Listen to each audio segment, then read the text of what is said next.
Hey there, this is Lucas. My friend Chris is helping me. He's holding the camera. We're going to show you how to wax a skate ski today. And it's going to be the same as waxing a classic ski, but with classic skis you wouldn't put glide wax in the center or your kick zone.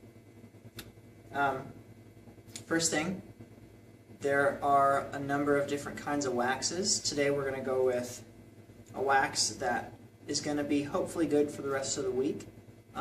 If you're having trouble picking a wax, I would recommend picking something maybe a little bit colder than the current temperature, since that will work in warmer weather better than if you picked a warm wax and tried to go out skiing on a cold day. First thing we're going to do, I'm holding the iron. I'm right-handed, so I'm going to hold it like this. I'm going to hold the iron so that I can touch the glide wax.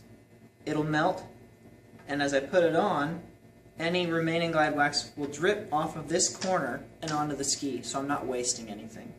So I'll start. My iron is set for the temperature that this wax requires.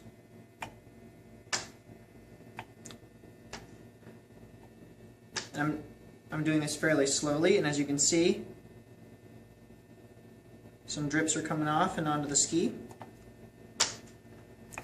I'm doing it slowly because if you do it too fast and you slam this back into the iron, sometimes you can get splashes of wax in your face. I've done it. That's how I know. It doesn't take a ton. You're basically just trying to cover the base of your ski. There are sections in here that need some more. It's okay to just let that extra wax sitting on the iron come off and down onto the ski. It's not going to hurt it to touch it for just a moment.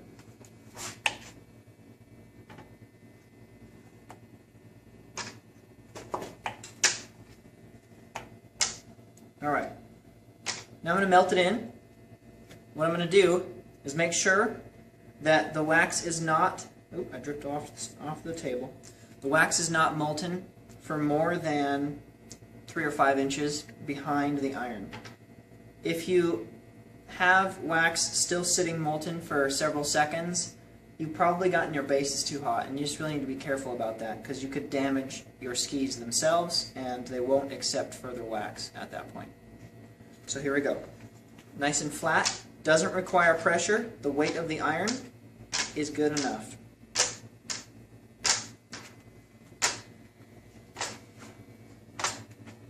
Just going to go over it a couple times.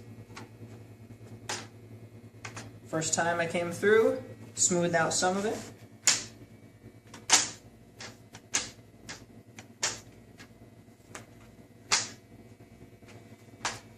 I'm not sure if you can see on the camera or not, but it's not staying molten for very long.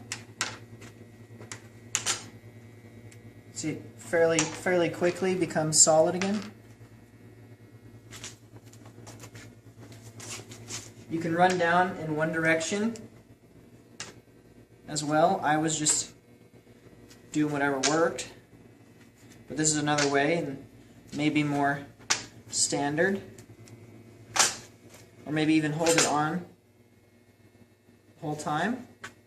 You can see it molten or melted, whatever the word is. So this looks like it got a little bit hot because it's still kind of melted there. I guess that would be one reason to do it in short strokes, so that you're not adding a too significant amount of heat to the ski itself. I'm looking over it one more time. Any missed spots, any white, still unmelted wax spots, I'm going to go over, smooth it out. I think I got it. At this point, I'm going to let the ski cool off. I would recommend at least 15 minutes in room temperature. Some people put the skis outside and let them cool off quickly that way. I've read 45 minutes room temperature is really probably a good amount of time, but just let it soak in a little bit. It'll soak into the fibers, the pores of the ski, and we'll be back for scraping. Hi again. Here we have a ski that has had some time to sit, to let that wax soak into the pores, into the fibers of the ski. First thing we're going to do is we're going to take a groove scraper, and they look different depending on which brand you have. But here's a Swix one. Swix. I'm going to start by cleaning out the grooves of the ski. I'm going to find whatever size fits the best into the groove I'm trying to scrape. So it looks like I'm going to start with this one. There's your groove here. Just little strokes each time, and you don't have to clear it off every time like I've been doing. But little strokes will help keep you in control.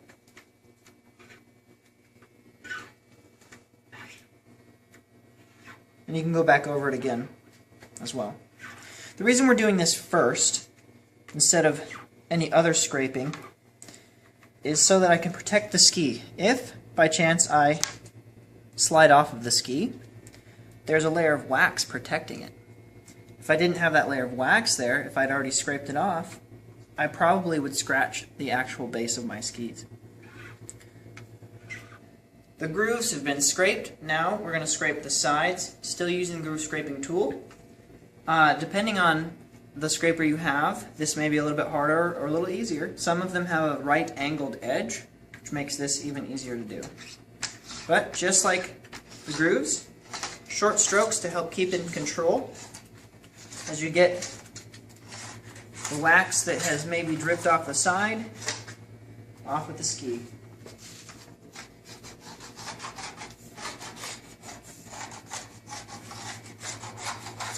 Next, we're going to use a flat scraper on the ski. Just like the other steps, short and in control works for me.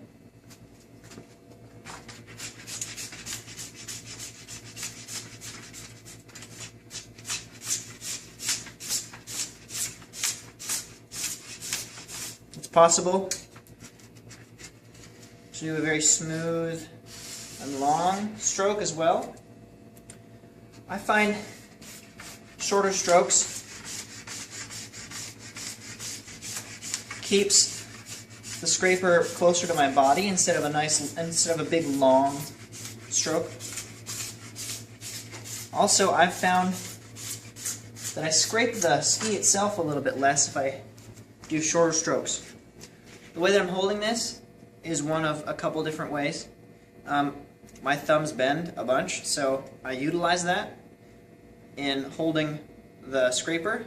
My other hand comes this way. If I need to, I can bend the scraper either way my ski requires. If you've got, say, maybe a little bit beat up skis or older skis that have some wear and they're not perfectly flat anymore.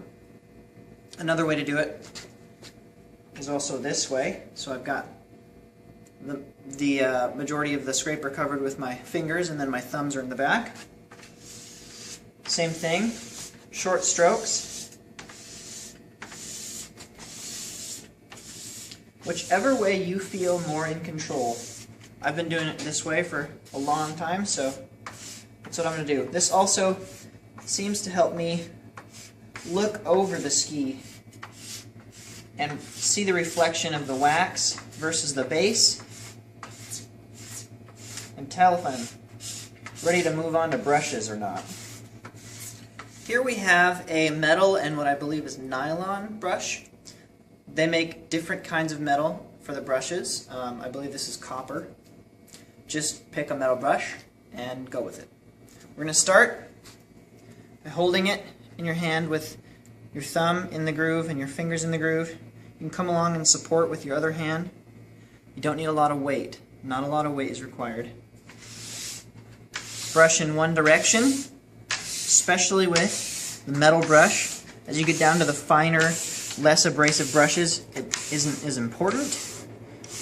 But with this one, I'm not going to take any chances with scraping up my ski bases. I'm just going to go one direction.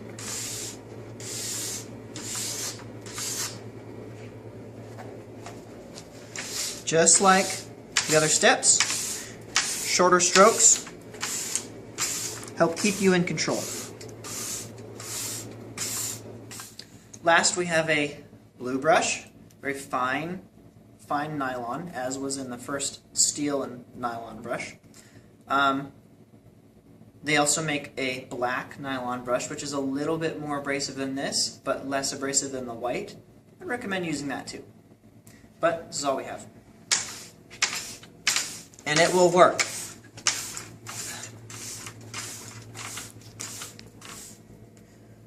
Inspecting the ski, it looks as though it has a fine black polish on it. And that's a little mark from my years of use in these skis, but the wax itself is looking good. There you have it. Your skis should now be nice and waxed and ready to go. Got that beautiful polish on them so that you can be happy about your product and go out and have a good time.